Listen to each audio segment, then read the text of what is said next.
ගන්න එක. දන්නවද? දවචනේ කියනවා ඒක අමාරු දෙයක් එක පාලනය කරන්න. වචනක ඇහෙද්දිත් එහෙම තමයි. නේද? ලොකු කටක් තියෙනවා. හීනි සිදුරු දෙයක් වගේ කන් දෙකක් තියෙනවා.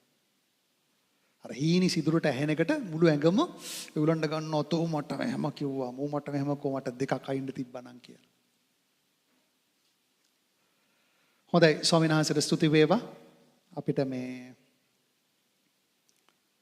මොනවාද මේ අද දවසේ අලුත්ම පෞල් කීපයක් අපිත් එක්ක ඇවිල්ලා වාඩි වෙලා ඉන්නවා. දරුවෝ ඇවිල්ලා ඉන්නවා. තරුණ දරුවෝ ඇවිල්ලා ඉන්නවා. අපි අත්පොළ සන්නාදයක් දීලා හොනු පිළිගමු ෂෝ වලට.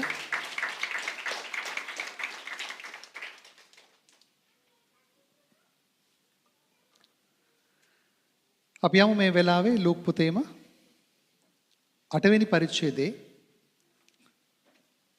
26 වෙනි පදයේ සිට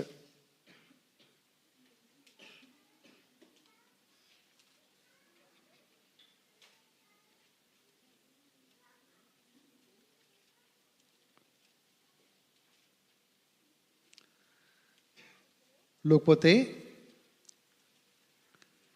8 වෙනි පරිච්ඡේදයේම 26 වෙනි පදයේ සිට මාතෘකාව යක්ෂාත්ම සහ ඌරු රැළ.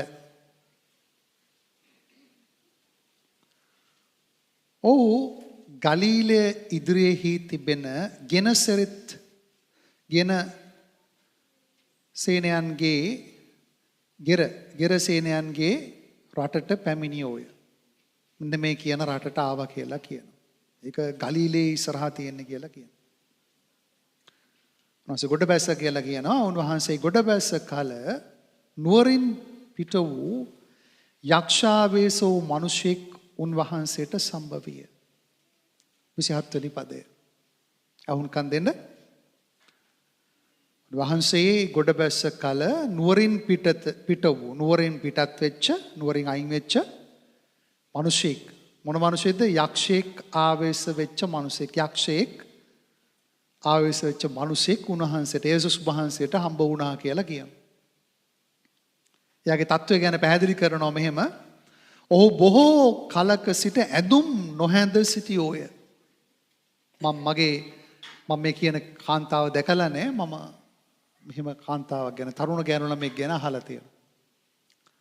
මම මුලින්ම සභාවට ගිය වෙලාවේ මට මේක අහන්න ලැබුණා. වත්තල ප්‍රදේශයේ දියණියන් දෙන්නෙක් දියණියන් ගෑනු ළමයි දෙන්නෙක් ඉන්න පවුලක වැඩිමහල් දියණිය මෙහෙම හිටියා කියලා. නිර්වස්ත්‍රව ලයිට් කණු වලට පාරේ තියෙන ලයිට් කණු වලට නැග්ගා සොහොන් වලට ගියා කියලා මම අහලා තිබුණා. මේ කතා කරන්නේ ගැහණු කෙනෙක් ගැන නෙවෙයි පිරිමි කෙනෙක් ගැන. මෙයා මොනවද කියන්නේ? ඔහු මේ මිනිසයා බොහෝ කලක් ලොකු කාලයක් ඉඳලා ඇඳුම් නොඇඳ සිටියෝය. කියන්නේ එයා දන්නේ නැහැ නිර්වස්ත්‍රව ඉන්නේ කියලා. මේ යක්ෂාත්මය මොනවද එතකොට කරලා තියෙන්නේ? මෙයාව නිර්වස්ත්‍ර කරලා තියෙනවා. මේ යකා මෙයාව නිර්වස්ත්‍ර කරලා තියෙනවා. එතකොට එක ඔලුවට දාගන්න යකෙක් මිනිස්සෙක් නිර්වස්ත්‍ර කරනවා. ඒ කියන්නේ ලැජ්ජාවටපත් කරනවා. දෙක අපි ඊට පස්සේ යන් ඔහු බොහෝ කලක සිට ඇඳුම් නොහැඳ සිටියෝය. ගේක නොව සොහොන් ගෙවල් වල විසුවෝය. යට ගයක් තිබුණේ නැහැ. ඒ කියන්නේ ගේක වාසය කරන්න පුළුවන් කමක් තිබුණේ නැහැ. ඒතර එයා ඉඳලා තියෙන සොහොන් වල. මම නිදාගෙන තියෙන්නේ සොහොන් ගෙවල් වල. අත මිනි පිට්ටනි වල. මිනි පිට්ටනි. ඒකේ තියෙන ආවරණ වල තමයි යා නිදාගෙන තියෙන්නේ.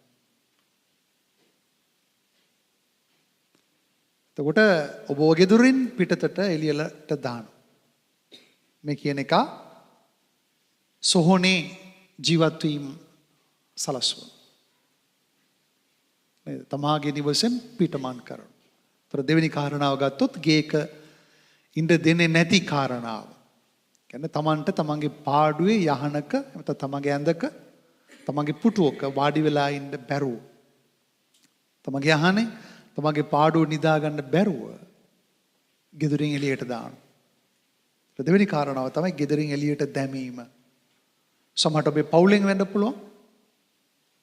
ඔබ දරුවෙක් නම් ඔබ විවාහක නම් විවාහය තුලින් වෙන්න පුළුවන්. අවිවාහක නම් ඔබ දරුවෙක් නම් ඒ තත්ත්වය එළියට දාන්න පුළුවන්.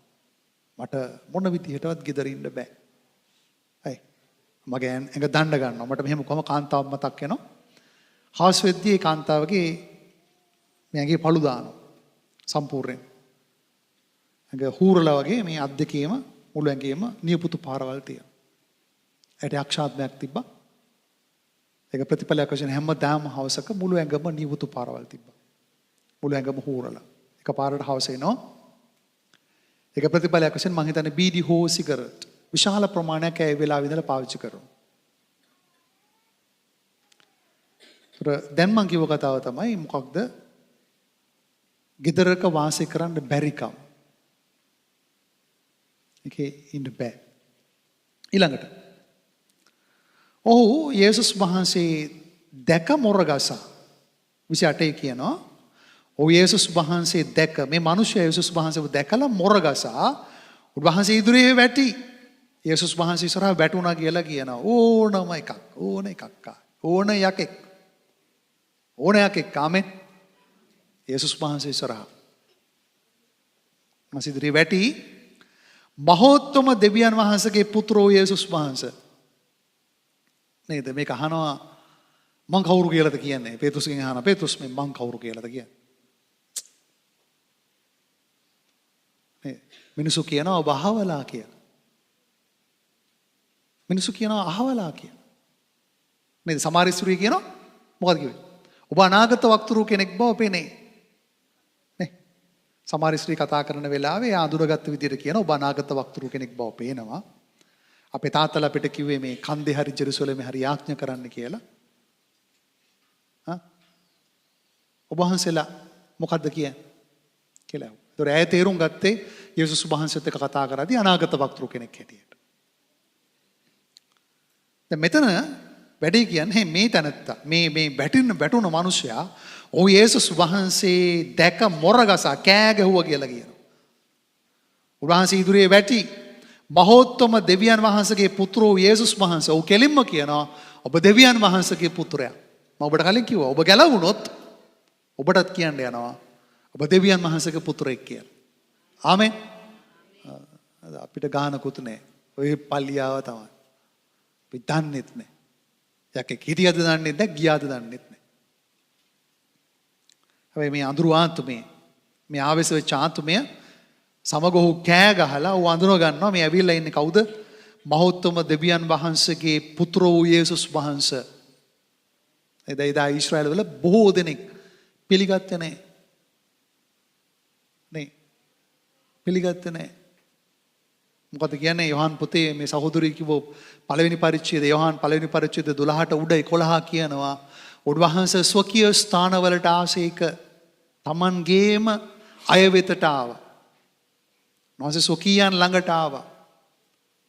ජුදෙව්ව ළඟට උන්වහන්සේ ආවා. ස්වකීයන් Tamanගේ අය උන්වහන්සේ පිළිගත්තේ නැහැ කියලා කියනවා. පිළිගත්තේ නැහැ යේසුස් වහන්සේ කවුද කියලා. හැබැයි අදහගත්ත බොහෝ අය හිටියා. ඒ අතර උන්වහන්සේ අනුව බොහෝ දෙනෙක් ගියා. මොකද මේ අන්ධකාර ආත්මේ කතා කරලා කියනවා දෙවියන් වහන්සේගේ පුත්‍ර වූ යේසුස් වහන්සේ ඔබට මගෙන් කම මොකක්ද? මොකද? මග ළඟට ආවේ ඇයි? මොකද? මොකද්ද තියෙන බැඩේ? නේද? ඒ කියන්නේ මගේ පාඩුවේ මට ඉන්න දුන්නා නම් ඉවරයිනේ. ඇයි මගේ ඉස්සරහට ඇවිල්ලා ඉන්නේ?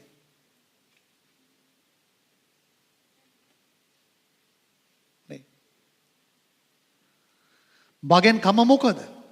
ඒතර යා කැමති යේසුස් වහන්සේගේ නැත් වෙලා ඉන්න. ඊළඟ කාරණාව තුන්වෙනි කාරණාව තමයි ඈත් කිරීම. ඈත් වෙලා ඉන්න. ඇයි? පොද ළඟ හිටියොත් අවුල් වැඩේ. දෙන්නෙකුට ළඟ ඉන්න බෑනේ. ශුද්ධාත්මයන්න් වහන්සේටයි අහවලාටයි දෙන්නෙකුට එක ළඟ ඉන්න බෑ. කියනවා මගේ පාඩුවේ මට ඉන්න දෙන්න. නේ. මොකද්ද පාඩුව? සෝහන් ගෙවල් වල නිදි කෙරුවා. තව ඊට පස්සේ කියනවා මේ මෙන්න බලන්න. තව මොනවද කරේ කියලා දැන් කියනවා. ළඟට කියනවා ඔහු කියනවා මට බද නොදෙන මෙන් ඉල්ලමි මහත් හඬින් කීවේය. අපි ආමෙන් කියලා කියමු ආමෙන්. යේසුස් වහන්සේගේ නාමයෙන් ඇරෙන්න යකුදුරු වෙන්නේ නැහැ සෙනෙවන්තේ. මිනිසු කරන්නේ යකු බඳින එක. අදාළයි යකු බඳිනවා. මේ සානේ කියනවා ඉතා පැහැදිලිව මහත් හඬින් මොනවද කියවා කියන්නේ මට බද නොදෙන මෙන් ඉල්ලමි මහත් හඬින් කීවේ. දැන් බද දෙන්න එපා කියන්නේ කවුද? මේ මිනිස්යාද? මේ යක්ෂාත්මය කියන්නේ.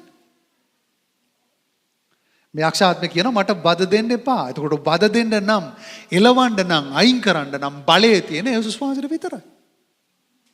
ආමෙන්. දැන් මේ සානේ කියනවා මට වදන දෙන මෙන්න ඉල්ලමි මහත් හඬින් කීවේය. හරි. මක්නිසාදේ මිනිස්සු දැන් අපි ගත්තොත් එහෙම අදාහගත්ත අය ඉන්නවා. අදාහ නොගත්ත අය ඉන්නවා. නේ? අදාහගත්ත අය පවුලේ එක්කෙනා නම් ඉන්නේ. අනිත් අය. නේද? අනිත් අයගේ ප්‍රතිචාර වලින් ඔබට තේරුම් ගන්න පුළුවන් කවුද කතා කරන්න කියලා. අනිත් අය දක්වන ප්‍රතිචාර මත ඔබට වැටහෙනවා. ඔබ ඒක තේරුම් ගන්න ඕනේ. එතකොට අපි පළවෙනි කාරණාවට යන්න වෙනවා. ඒතර බලන්න ඕනේ පාරේ දාපුවද? දැන් පාරේ දාපුවා නම් ඔබේ தත්ත්වය වැටහෙයි. මගේ පාඩිය ඔබ මට පල්ලියන්න දෙනවද නැද්ද?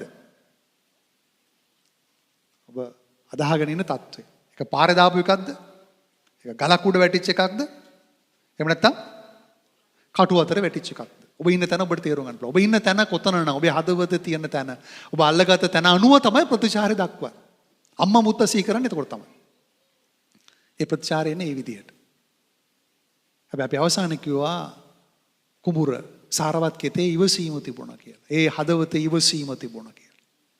ඉවසීමේ බලාපොරොත්තුව තියෙනවා නම් නැහින්ද දෙයක් නැහැ මේ යකා ගියා වගේ ඒ යකත් යයි. ඔබෙන් යකා ගියා වගේ අනිත් එකාගෙනත් යකා යයි. එතකන් ඔබට ඉවසීම අවශ්‍යයි. ඉවසීම ඕන. ඉවසීමේ බලාපොරොත්තු ඇතුව කොයි වෙලාවෙද ඒ අය ගැලවෙන්නේ කියලා අපිට ඉවසීමෙන් වහන්සේගේ පාමුල අපි යාක්ෂා වෙන්න ඕන. ඒකට තද ප්‍රතිචාර, වැරදි ප්‍රතිචාර දෙන්නේ නැතුව. ඊට පස්සේ බලමු තව තියෙනවා මේ ගැන. 29. මක්නිසාදේ මිනිස්යාගෙන් දුරවෙන්ට මක්නිසාදේ මිනිස්යාගෙන් දුරවෙන්ට උන්වහන්සේ අශුද්ධාත්මයට අනකලසේක. උන්වහන්සේ අන කරලා තියෙනවා මේ මිනිස්යාගෙන් අන්ධකාර ආත්මේ දුර වෙලා ඵලයන් කියලා. අයින්යන් කියලා. මක්නිසාද මෙහෙම කියන්න හේතුව වද දෙන්න එපා කියන්න හේතුව කෑ ගහන්න හේතුව මක්නිසාද ඒ මිනිස්යාගෙන් දුරවෙන්ට උන්වහන්සේ අශුද්ධාත්මයට අනකලසේක. අශුද්ධාත්මයට අනකරලා තියෙනවා. මේ යක්ෂාත්මයට යේසුස් වහන්සේ අනකරලා තියෙන ඵලයන් මේ මිනිස්සු අතහැරලා කියලා. ඊට පස්සේ අශුද්ධාත්මය වනාහි මේ කියන අශුද්ධාත්මය මොන වගේද? අශුද්ධාත්මය වනාහි නොඑක් වර ඔහු අල්ලාගත් බැවින්. ඒ කියන්නේ සැරෙන් සැරේ මෙයාව අල්ලගෙන තියෙනවා. ආවේශ වෙලා තියෙනවා. ආවේශ වෙලා සැරෙන් සැරේ මේ වනාහි නොඑක් වර ඔහු අල්ලාගත් බැවින් දම්වැල් වලින්ද විලංගු වලින්ද බැඳ ඔහු රැකවල් කරන ලද්දේ. ඒ කියන්නේ එයා පාලනය කරන්න බැරි නිසා මාංචු දාලා තිබ්බා කියලා කියනවා. සමහර විට පොලිසියට කියන්න ඇති. පොලිසියට කියන්න ඇති මැත් එක බෑ කියලා. නැත්නම් වෙන තැන් වලට ගෙනියන්න ඇති. නැත්නම් වෙනත් ඇවිල්ලා එයාට දම්බැල් දාන්න ඇති. දම්බැල්ද මෙසානේ කාරණා දෙකක් තියෙනවා. දම්බැල්ද විලංගු දාලා තිබ්බා. කකුල් බැඳලා තියෙනවා, අත් බැඳලා තියෙනවා. තව කෙනෙකුට කරදර කරන්න බැරි වෙන්නේ. ඇයි? ලස්සන රූපයක්. නේද? පොඩි කාලේ නම් ඔන්න ඔය කමක් නැහැ. මේ තරුණ වයසේ මිනිසයා අමුහෙළුවෙන් ඉන්නේ. තමන් දන්නේ නැහැ තමන් නිරස්ත්‍රව ඉන්නවා කියලා. ඊටම දරුණුයි. ඒතර කාරණා දෙකක්, තව කාරණා දෙකක් එකට එකතු වෙනවා. මොකද්ද? එකක් දම්වැල් වලින් බැඳීම සහ ඊළඟ කාරණාව විලංගු දැමීම. මේ කියන එක මනුෂ්‍යයට මොන තත්ත්වයටපත් කරන්නේ? විලංගු දාන තත්ත්වයටපත් කරනවා. ඒ වගේම දම්වැල් දාන තත්ත්වයට. ඒ කියන්නේ මිනිස්සෙක්ව යාට පුළුවන් හිරගෙදරකට අරගෙන යන්න. හරි. හදිසි කෝපේ හදිසි කේන්ති ඇවිල්ලා තමන් කරන්න නොහිතපු හැබැයි කරන්න ඒ වෙලාවේ පෙළඹපු දෙයක් නිසා ඉවසීම නැතුව හිරගත වීමේ හැකියාව. ඒතර ඇත්තටම හිරේට ගෙන යන්න පුළුවන්. අර හිරේට ගිය මනුස්සය කියන තව පොඩ්ඩක් ඉවස ගන්න තිබ්බනම් කියලා. හිරේට නොගියත් හිර කර තිබීමේ හැකියාව. ඒ කියන්නේ ගයක් ඇතුලේ හිර කරලා තියෙනවා. මම ඉන්නේ හිරගෙදරක නේ. එහෙමනේ කියන්නේ. මං ඉන්නේ හිරගේක. මට කිසිම නිදහසක් නැහැ. මට සැනසෙල්ලක් නැහැ. ගේ ඇතුලේම හිරගයක් කරලා. නේද? මට එළියට බහින්න විදියක් නැහැ. අර මට මතකයි එක සහෝදරෙක් මට කිව්වා උන්වහන්සේ ගිහි කියන්නේ එයාට. අද කියන්නේ එයාගේ කකුලකට ප්‍රශ්නයක් ඇති වෙනවා කියලා කියන්න කියලා. එහෙම නැත්නම් ගෙදර කෙනෙක් සියදි විහානි කරගන්න යනවා කියලා ගිහින් කියන්න කියලා. සතුරා සාතන්. දැන් මේක උන්වහන්සේ කරන එකක් නෙවෙයි සාතන්ගේ පෙළඹීම මත. අකරුණාවකට එහෙම වුණා. මේ මං කිව්ව කෙනාම එහෙම වුණා. හරි. එතකොට මොකද නේද? ගෙවල් ඇතුලේ මේ தත්ත්වයටපත් කරනවා.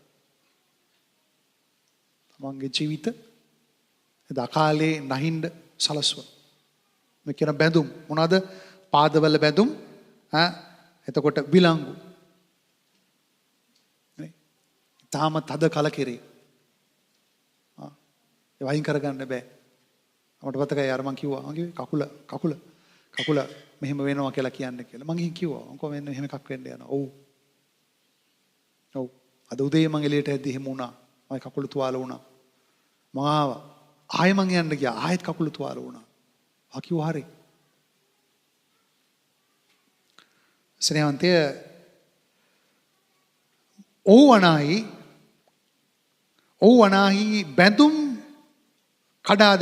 ඔව්වනාහි බැඳුම් කඩා දැමුවේ යක්ෂා විසින් වනාන්තරයට ඔහු එළවන ලද්දේ. ඒ වගේම අර දම්බෙල් දාලා තිබ්බේවා නේද? එක තැනක තියන්න බෑ. ඒවත් කඩලා ඔක්කොම කරලා ඒවෙන් අයින් වෙලා තව කොහෙද ගෙනිච්ච කියන්නේ? කැලෑවට අරන් ගියා කියලා කියනවා. කැලෑවේ ජීවිතයක්. කැලෑවේ කවුරුත් නැති ජීවිතයක්. තමන්ගේ පවුලේ සමාජිකයන් නැහැ. මිත්‍රයන් නැහැ. සහෝදර සහෝදරියන් නැහැ. අර එහෙම ඉන්නවනේ. පන්ති එකක් ඉන්නවනේ එහෙමයි. යාළු මිත්‍රයෝ නැහැ. නේ. මම මෙහෙම ඉන්න එක හොඳයි. මම මෙහෙ ඉන්න ඉතින් කාන්තාරක ඉන්න ඕනේ එහෙමනම්. මම මෙහෙම ඉන්න. ඒකත් බෑනේ. නේද? වැලේ රත් වෙනකොට හිතේ මේ මම දැන් කන්නේ මොනවද බොන්නේ මොනවද වතුර ටික කොහොමද ගේන්නේ කියලා. නේ අර කන්ද ගෙවල් හදනකොට සමහර කන්ද ගෙවල් හැදුවේ නැහැනේ. යනවා නම් අනේ මං අර කන්දේ බහිනකොට තේරෙන්නේ මිනිහට පොල් ගේන්න ගියාම මහන්තිය. ආයෙ පැලාටෝ ගනි පල්ලෙහා කඩයක් ළඟ. මෙසන කියන වනාන්තරයට ඔහු එළවන ලද්දේ. හරි. 30.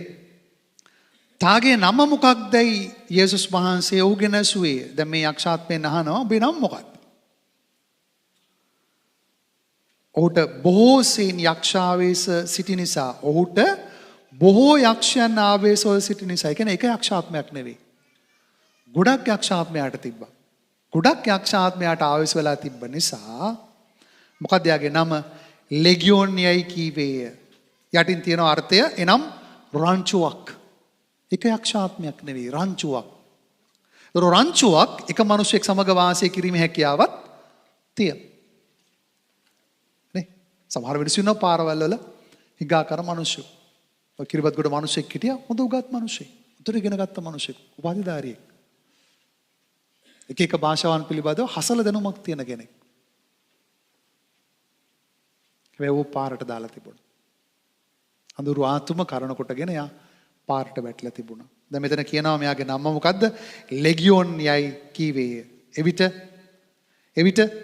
දැන් බලන්න ලස්සන කතාවක් තියෙනවා 31 වෙනි පදේ. මෙයා යෝජනාවක් කරනවා. දැන් මේ ලෙගියෝන් යෝජනාවක් කරනවා. එක තරවටු කරා කියලා කියනවා අශුද්ධාත්මයට 29 වෙනි පදේ අපිට පෙන්නනවා දුර්වෙන්ත උන්වහන්සේ අශුද්ධාත්මයට අණ කරලා තියෙනවා කියලා. ඒ අතරතුර යන කතාව තියෙන්නේ. මේ කියන්නේ හැම එකාගෙම මහපන් කියන එක නෙවෙයි. අද පුරුදුලා තියෙනවනේ එහෙම එකක්. අද කියලා එකාගෙන් අහනවා ඔබ නම් මොකද්ද? කියපන් නම මොකද්ද කියලා. අර එප්පා ලෑම්බන් යන්න එනවා විතර මගේ නම අහන්න. ඒ වගේ ගොම් පාට දාන්න එපා. අද එහෙම ගොඩාක් ගොම් පාට දානවා. මෙතන ඇරෙන්න වෙන කිසිම අන්ධකාර ආත්මකින් Taman කවුද කියලා ඇහුවා කියලා බයිබලයේ සඳහනක් නැහැ. මෙතන විතරයි තියෙන්නේ. තේලවන්න නම අහගන්න ඕන කියලා කියනවා.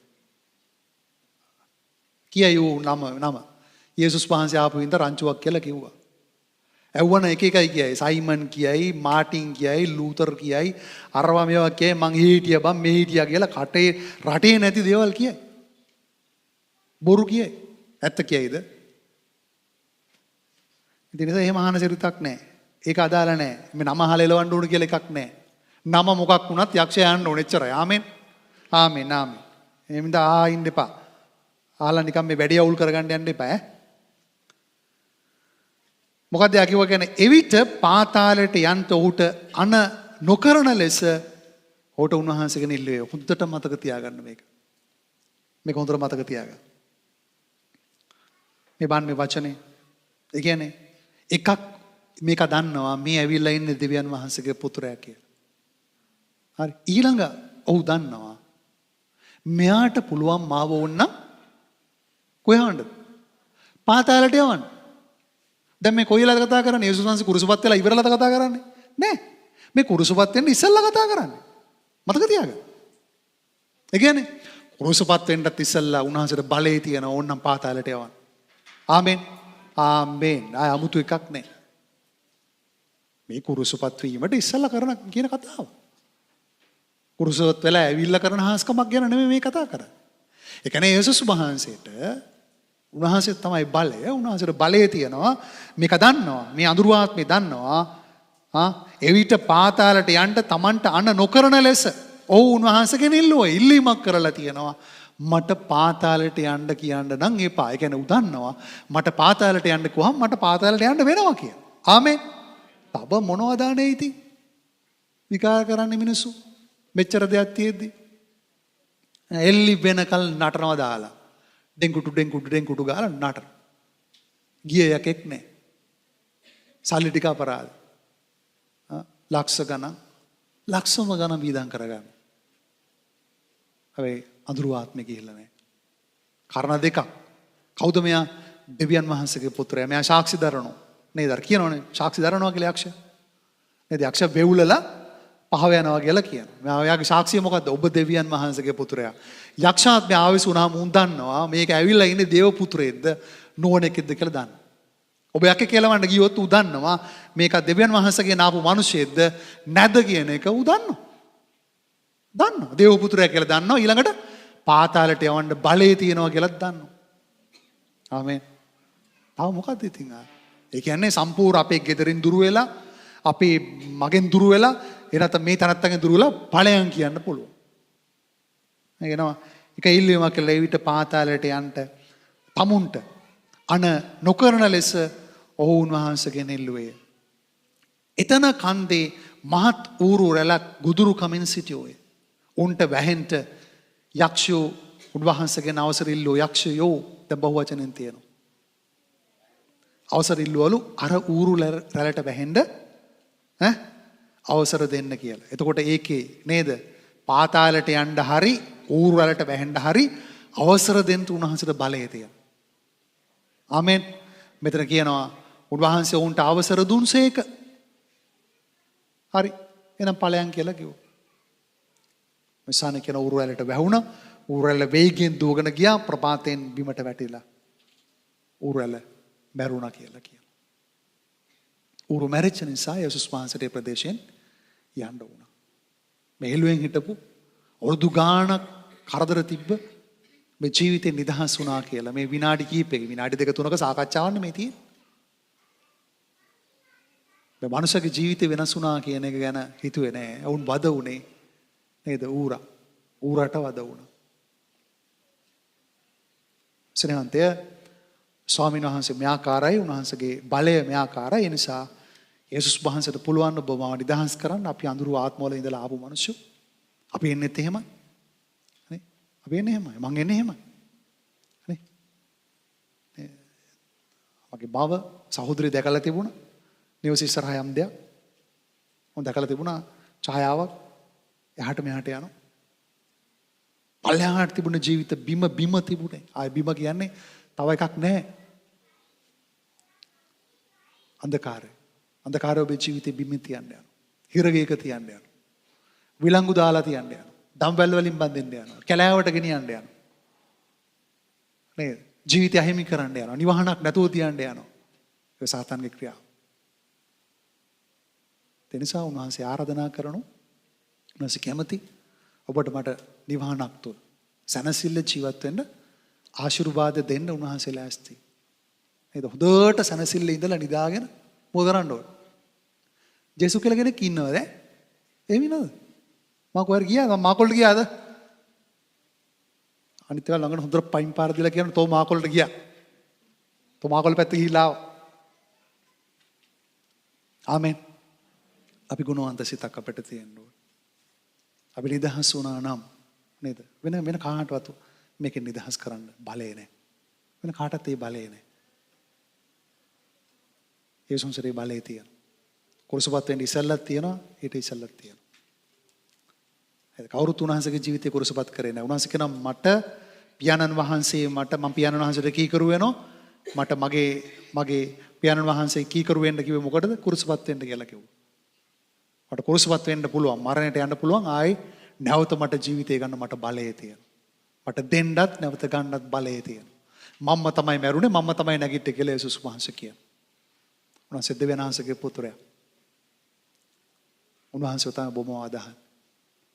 එනිසා ඔය කියන විදිහට නිමහනේ තිබීම, සනසිල්ල තිබීම, ඔය එකක්වත් බැඳුම් නැතුව තියන්න හැකියාව, සිත ලස්සන තැනක තියන්න හැකියාව, නේ? සතුටින් තියන්න හැකියාව, රෝගයෙන් නිදහස් කරන්න හැකියාව, අන්ධකාරයට ලංවත් වෙන්න නේද? එවනේ ලං වෙන්න එපා කිව්වනේ. ලංවත් වෙන්න බැරි වෙන්න තියන්න. අර කිව්වා වගේ, අර සහෝදරිකෝ වගේ බදන ගහන්න ඕන. අර වගේ උපවාස වෙන්න ඕන. සතියකට එකක් උපවාස වෙන්න. අරලන් තියෙන දොරවල් වහලා නැහැනේ. ආවා තනියෙන් කළා. උපවාස යාක්ෂාවන්, කැපවීම යාක්ෂාවන්, රාත්‍රී යාක්ෂාවන් නේ. රෑ 10ට හැමදාම යාක්ෂාව යනවා සිකුරාදා වෙනකල් එන්න පුළුවන් නේ. එන්න පුළුවන්. කවුරු මතක් කරන්න ඕනේ නැහැ 10ට එන්න කියලා. නේ. කාන්තා යාක්ෂාවක් වෙනම යනවා. හරි. නේද? පුරුෂ කණ්ඩායම් වෙනම එකතු වෙනවා, සහෝදරයන් කණ්ඩායම් එකතු වෙනවා, තරුණ ළමයි වෙනම එකතු වෙනවා. නේ අමුතුයි කියන්න දෙයක් නැහැ නේ මේ කණ්ඩායම් එක හිට ගන්න කියලා. අල්ල ගන්න වචන. ජීවනීය වචන. කලින් ඒවා අපිට එහෙම තිබුණේ නැහැ නේ. කලින් කවුරුත් ජීවත් වෙන්න අපිට කතා කරේ නැහැ. නේද? තොපි මැරිලා ඵලයල්ලා තොපේ නමවත් අපිට එපා. එහෙමයි. තොපේ නම අහන්න නැති වෙන්න තිබුණා නම් එච්චරයි. තොපි මැරිලා ඵලයන් කියලා තමයි මිනිස්සු ප්‍රාර්ථනා කරේ. මොකද ජීවත් වෙන වචන, ඇදහිල්ලේ වචන ඒගොල්ලෝ කතා කරනවා. ඒ කණ්ඩායම එකතු වුණාම ස්වාමීන් වහන්සේගේ වචනේ දෙයි ඒගොල්ලන්ට. ඔය මොන හරි ප්‍රශ්නයක් ඉදද්දී ඒගොල්ලෝ සාකච්ඡා කරනකොට ඔබට තේරෙයි ඔබේ ප්‍රශ්නය ගැන තමයි ඒගොල්ලෝ සාකච්ඡා කරන්නේ කියලා. ඒකෙන් මිදෙන හැටි ඒකට ප්‍රඥාව දෙයි. ඒ ප්‍රඥාව අල්ලගන්න. ඔබට සහෝදරයෙක් ඕනේ මේ ගමන යන්න ඔබ යාළුවෙක් තෝරගන්න.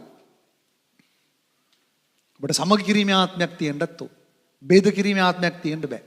ස්වභාවය වගකීම තමයි සමග කිරීම. නේද? අපිට එක්කෙනාට පේන්න බැරි වෙන්න පුළුවන්. ඒව බෑ. එක ෆැමිලි එකක් හැටියට අපි යන්න ඕන. සෝවා ෆැමිලි. චර්ච් එකේ නම සෝවා නේද? සෝවා පවුල. නේ? අපි ෆැමිලි එකට ස්වාමීන් වහන්සේ කැඳවලා තියෙනවා. ස්වාමීන් වහන්සේ තුළ මේ ගමන යන්න අපි ඔබට ආරාධනා කරනවා අපිත් එක්ක මේ ගමන යන් කියලා. නේ? ස්වාමීන් වහන්සේ ඔබට ආශිර්වාද කරන්න යනවා. ආමෙන්. ආමෙන්. අපි උන්වහන්සේට ප්‍රශංසා කරමු නැගිටලා.